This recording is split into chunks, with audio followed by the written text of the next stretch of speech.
Napuno ang mga simbahan kanina ng mga Katolikong nagwawagayway ng palaspas na hudyat ng pagsisimula ng Semana Santa. Sa Palm Sunday, ginugunit ang mainit na pagsalubong kay Jesucristo sa Jerusalem na simula ng kanyang pagsasakripisyo para sa sanlibutan.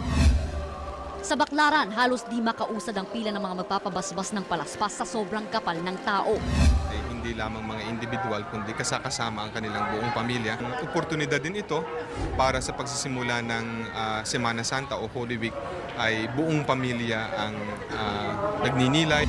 Sa simbahan ng Quiapo, bukod sa mga palaspas ay bit-bit din ng mga deboto rito ang kanilang mga dasal.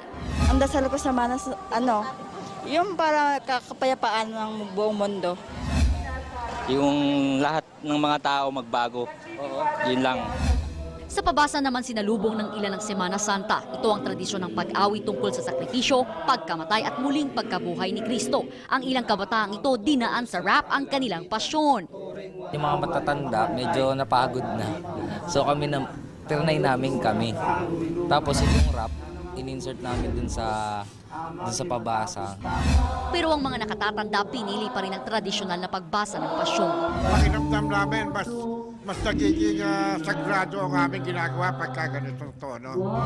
Pati ang mga pulis Maynila nakisali na rin sa pabasa sa mga binabantayan nila ngayong Semana Santa. Bukod dito, makikilast supper din daw sila sa Huwebes Santo, Stations of the Cross sa Biyernes Santo at Easter Vigil sa Sabado de Gloria. Camille Abadisio, News 5.